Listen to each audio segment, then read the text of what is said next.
Hey folks, it's Ray with Taste Radio. Right now I'm honored to be sitting down with Andrew Benin, the co-founder and CEO of Graza. Andrew, great to see you.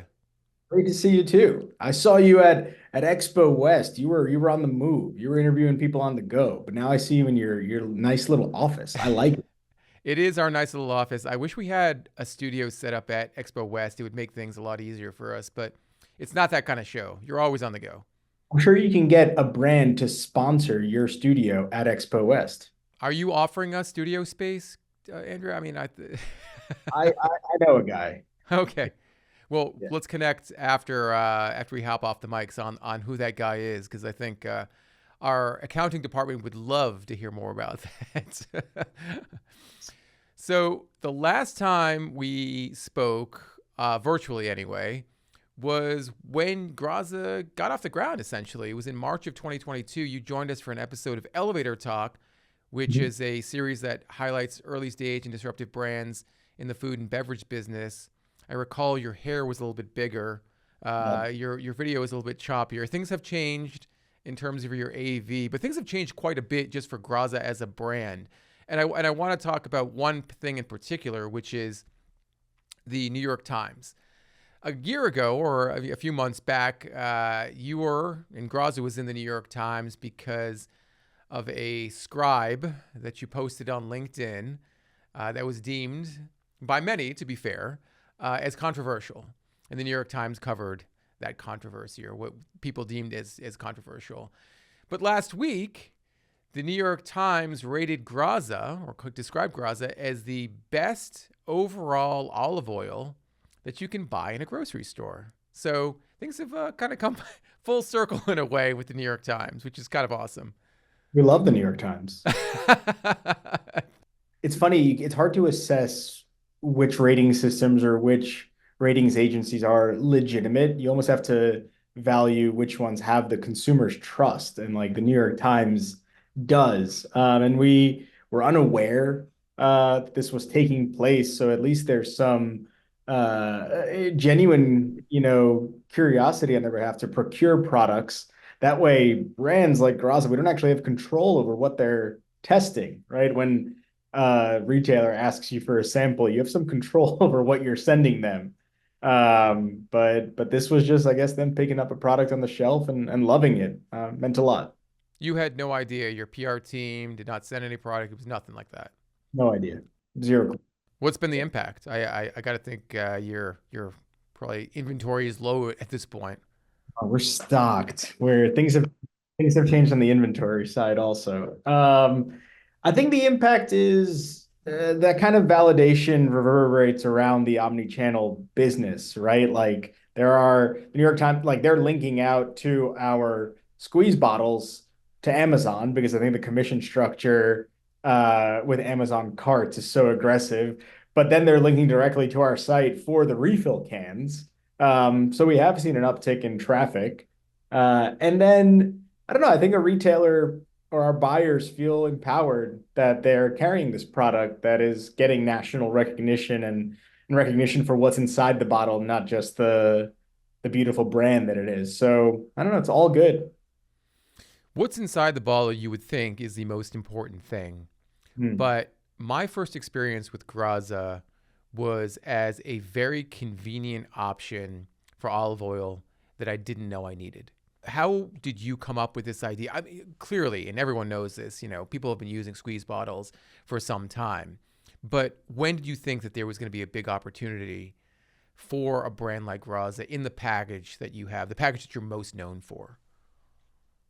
Um, it was I actually worked in the line at restaurants, used olive oil in squeeze bottles, and it didn't click at that point, nor years later. Uh, the kind of founding story of the package that we decided to go in was a shower using a Dr. Bronner's bottle. Also, shout out Dr. Bronner's for launching their new refills. We love them. I hope you Yeah. like ours as They also much. use olive oil in their products too. Um, we, I was just showering, squeezing their soap that takes forever to get off, and had the moment, ran out of the shower and just in a towel, and washed out all the soap out of this Dr. Bronner's bottle, filled it up with olive oil, and squeezed it into a large cast iron pan. And then the next day, photoshopped a Bobby Flay YouTube video and a Gordon Ramsay YouTube video, photoshopping this like obscure green object in their hand where there was a different branded olive oil, this squeeze bottle looking thing, and it just happened. It came to life. It was like, wow, like this is an opportunity here. Um, and then as you're describing this initial experience with the vessel, like we definitely benefit as a company from having a tactile experience that is memorable. And I think other things that you open and use, it's hard to have a memorable tactile experience that is different from what you were used to in the past. So if I'm, opening a bag of granola or cereal box, it's like there's nothing memorable about that right now. You just do it because you have to access what's inside. With Graza, there's a memorable action, which is squeezing it into a pan, squeezing it into a sheet pan.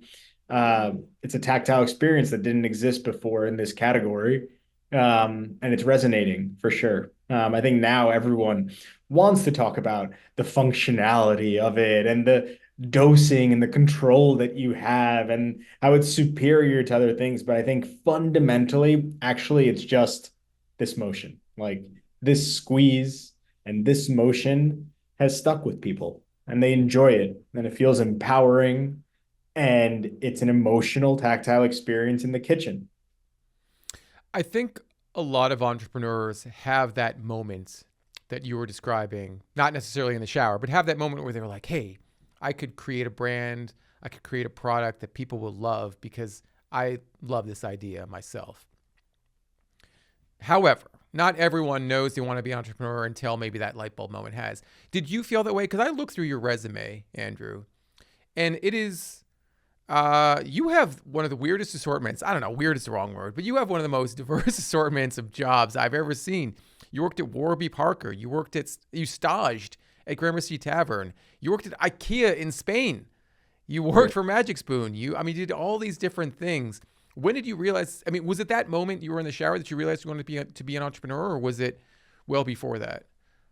No, I think it was well before that. I don't know if it was as much the desire to be an entrepreneur or the desire to actualize a vision, right? Like I've expressed in other interviews that I think entrepreneurs and artists and designers, we share, and probably everyone actually shares this desire to express yourself.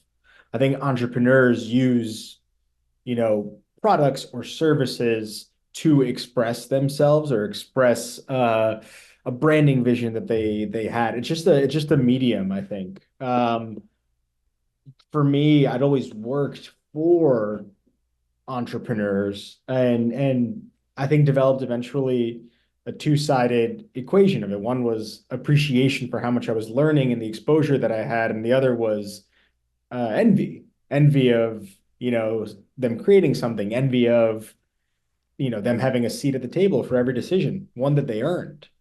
Um, so combining this knowledge base and these experiences and channeling the energy from the envy, which became frustration, which eventually gets materialized as creating something, if you're lucky, um, is how it all happened for me. I don't, I think I actually, when I was getting started on this and pitching it, I didn't even like being referred to as a startup or even an entrepreneur because it felt like it minimized, that there are millions of small business owners that are just trying to materialize their vision. And there is absolutely equal respect for, a new landscaping business that puts up a website and hires a sales force to get clients. Like that's a startup. And that's someone that had a vision, whether for their life or for their brand or their business. And Graza was kind of the same way. It's just how I figured out how to express myself. For sure. But starting a landscaping company and getting known for your business and finding clients, in a small town might be as easy as taking out an ad in a newspaper. I'm just showing my age by saying something like that. But you know what I mean. It's like it's finding ways to promote your brand and get your name out there and get clients. In CPG, in modern CPG in particular, it's a lot more difficult, especially when you have to use social media, you have to work within that system to highlight what you're doing. And you did, and Graza has done an amazing job on social media from the get go. How did you think about that social strategy, working with micro influencers early into the brand's development? Yeah, I mean, I think it's a prerequisite to having success, and having a strategy for it is necessary. I think that you also can't fit a, square peg into a round hole, no matter what your budget is. If the product is not right for the media that you're looking to distribute it upon. Graza wasn't engineered for social media, but through the experience, having a highly noticeable package that does not need to be the star of a video, but can be a best supporting actor in a variety of environments, has worked very well for us. So, olive oil as a category is a supporting actor in everything that people are doing at home, right? We don't need to have people say, I just discovered olive oil and it's delicious. Our messaging is much more, I'm making homemade hummus because that's so fun on my new food processor, and I'm topping it with Graza drizzle. And it's like, oh, great. I love cooking. I love hummus. I love drizzle. It's not, there's not like 18 macros that we need to be read off a script. Right. Yeah, it's pretty intuitive on what olive oil is and how to use it. You Yeah, don't need to teach people. But when I look at Instagram videos these days and I see cooking Instagram videos, whether it's a pro or just an at home chef, I'm not even kidding. Like half the time or more, they're using Graza. Are you sending product to these folks? Or, I mean, do you have direct relationships with folks right now that are, is broad in its scope? Or, I mean, are people just buying your product and using it? I think all of it. Um, I think some of it is a pat on the back of how ubiquitous we've become in such little time. And the rest of it, obviously, is incredibly hard work, maintaining relationships with people directly at scale. Um, and then, of course, there on YouTube, for example, we have been investing in sponsored placement because we believe in the audience that someone's able to garner. But I'd say paid versus unpaid for us product placement, we're probably talking about 99.5% organic placement, or we sent product out to someone, or they asked for a re-up because it's just part of their routine, or 0.5% being paid placement that we procure and manage our own without agency support. So yeah, I don't know. I mean, I think if you're in a boardroom of a massive CPG conglomerate, social media is probably what is being spoken about the most besides the bottom line and EBITDA. I would think so. Like that's how important it is. Um, but if it's not in your DNA and your brand's inception, I think, or in the early team that you built, I think it's going to be hard to feel natural for a bigger brand. For us, we've celebrated being called Instagram's olive oil and TikTok's olive oil, right? It's almost, some people would call it demeaning, right? To be like, you're just the olive oil of the internet. And we're like, well, do you understand the power of the internet? That is a massive compliment. Like, great that we got a New York Times tastiest olive oil award, sold at scale at grocery. We feel that way. That's how our internal team feels about our products that we create. But internet's olive oil, hopefully I want to keep that cap forever. I want to dive a bit deeper into social media. You were born as a social media brand, but how has your social media strategy, how has your team evolved since? Yeah, I mean, we have a big brand marketing team. And How big is outside big for you? brand marketers, I feel like we have 5 full-time brand marketers out of 12 full-time employees. So That's pretty that's big. Yeah. big for us. And how has it changed? Well, it's not as much it changing. Like the outreach strategy is consistent with how it's always been. I think it's the maintenance plus outreach piece necessitates more resources. Like if you're just spewing out product seeding requests to everyone, that's how you're going to be interpreted as a business. It's the same as like if you're spewing out emails to hundreds of people a day asking for support or it's like eventually being a bit more thoughtful is going to be reciprocated. So for us, investing in resources and personnel to continue maintaining relationships that we've built and other personnel that are responsible for procuring new relationships and new opportunities has been the biggest change. That's a commitment to the people that have helped us to date, and the people that we think can help us moving forward. I think a lot of people in social media strategy will view it as, paying for someone's community. Uh, but multi-touch point marketing applies to building trust with a creator's community. So you have to have some longevity to your investment as well, which is scary for brands that can't miss, right?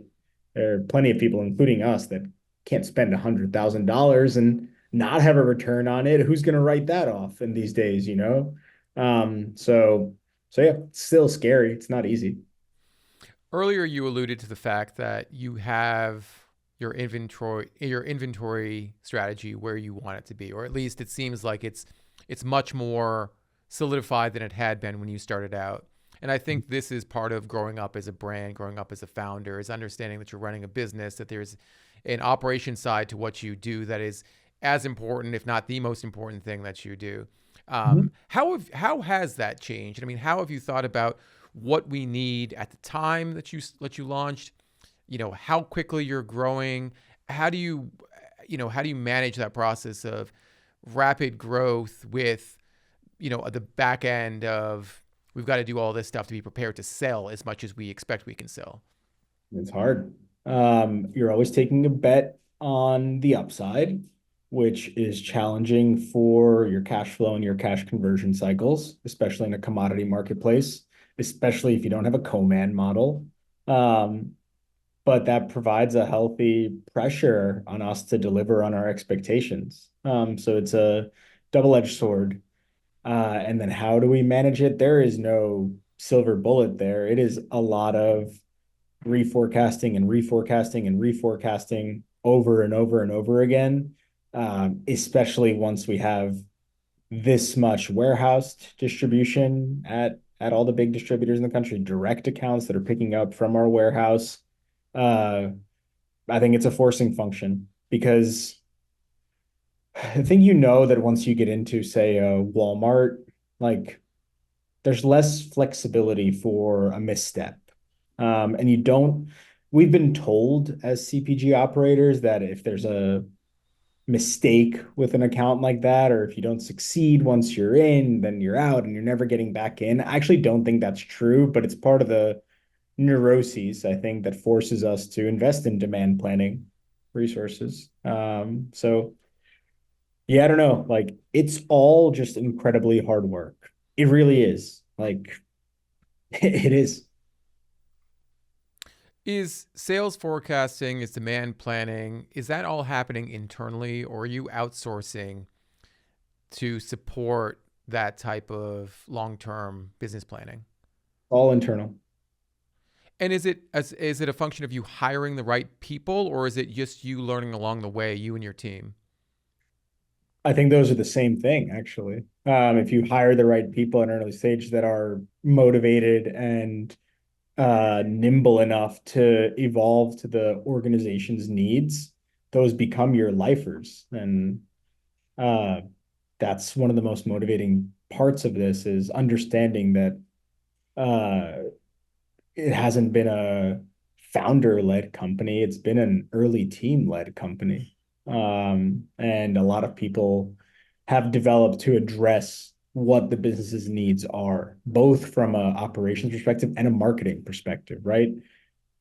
As shopper marketing gets, you know, as important as brand marketing. Like the first default for us is, do we have an internal resource that can learn quickly and learn in the context of Graza? And operations is the same way. Our operations and our finance team are, you know, quite overlapped, and that works for us. So yeah. What about what about innovation? I think about this can that I have in my hand, which is your new or part of your new refill lineup of products. It's a 24.5 ounce can of your Sizzle, and this was developed. I think it feels like with the Whole Foods buyer team that you've been working with for some time. Is innovation a factor of what your retail buyers are asking for? How closely do you work with them when it comes to launching new products? I mean, they definitely didn't ask for a 750 ml can. So, I mean, we work closely with them because, I don't know, data talks, right? So once you're prosperous in the data, you've allowed yourself the opportunity to work hand in hand with the retailers because there's less risk that the things that you put out and that they accept aren't going to work. You have a proof point. So a refill solution is something that I think everyone wanted, retailer and online customer, and the brand itself. Even our branding agency early on, was really pressing us on, do you have an NPD schedule for refills? And we were like, guys, we don't even have a website yet. Step at a one step at a time here. But we did start working on the cans, 16, 17 months ago. So pretty quick after launch. And it did hit what was at that time and still remains our product development formula for evergreen products, which is it fun? Is it functional? Is it beloved? Is it new and exciting? Is it different? And most importantly, is it good for the oil? So this checked those boxes really quick. There are actually things that retailers have asked for that we don't feel are the best for the oil, but might be a pure economic opportunity. And thus far, we've pushed back. Um, we didn't launch cans to hit a certain price point or to hit a certain sustainability metric. We launched cans because they were perfect for what is a refill for our bottles, which we believe it, and because there were people that were not buying Graza because they didn't want to buy anything in PET, and now they can. So it was, how many things can we address at once with this launch? And there were a lot. Sales and velocity solve a lot of problems in buyer relationships, and they enhance buyer relationships for sure. Are there any other factors that have made your relationships with retailers and their teams better? Yeah, I mean, I think because of the way that we need to purchase our olive oil and how intimate we are in our supply chain, we get viewed as another resource for them to learn about the category and what's going on. There's been severe fluctuations in price of extra virgin olive oil, and having that kind of direct line and dialogue to what Graz is seeing, what a retailer is seeing. Retailers have private label businesses that they're trying to plan around, has been a new level of partnership that we've been able to establish. But we're buying oil every single day, so we're on the farms every single month. We're in our manufacturing facility every 2 weeks. So at the end of the day, I think it's different than I produce my products, at these two co-mans, and we qualify our components and our ingredients, and it services a need. It's just a different type of business. So with our buyers, that has gone a long way for our category. I got to ask, I read that Graza is at this point profitable. There's probably less than a 1% of all CPG companies that are profitable after 2 years in the market. With all the fluctuations in terms of your supply and the inflationary pressures that you have and the desire to keep the cost of your end product at a reasonable price for consumers. How have you navigated all those different things, all those elements to get to a point where you are in a position to be profitable?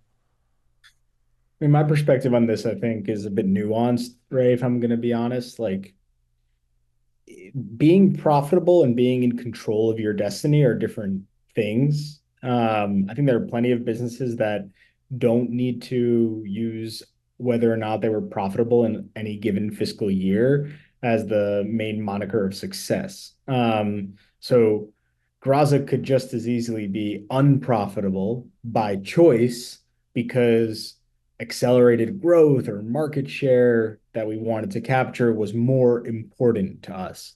So I don't think you should get too much credit for being profitable. The same way I don't think you should get completely bashed for being unprofitable. If there's longevity to your business, that should be weeded out rather than, is it in the black or in the red? For us, we don't spend that much on marketing. We budget bottoms up, and it works for us. But I don't know if it would work for somebody else. But Strangely, profitability has been one of the buzziest words in our industry for some time, and it's investor driven. Have your yeah, investors been pushing you to be profitable?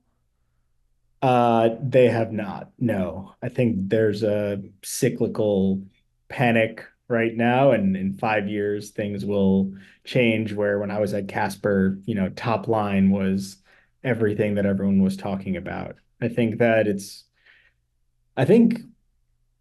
you should always be operating your business with profitability as a goal. But I think you should be able to make decisions that have a bit more longevity to them than do I need to, you know, cut anything drastically just to prove to my investors that I'm profitable or minimize my growth. Like Graza is a growing business. That's what's actually really important to us. Like this is up and to the right. You are definitely up and to the right, and there are so many amazing things that are going on with Graza, and I'm just so honored to have had this opportunity to sit down with you, Andrew. Thank you so much for taking the time. I feel like we need a part two pretty soon, so maybe later this year we can make that happen. Sounds good. I'd be honored as well.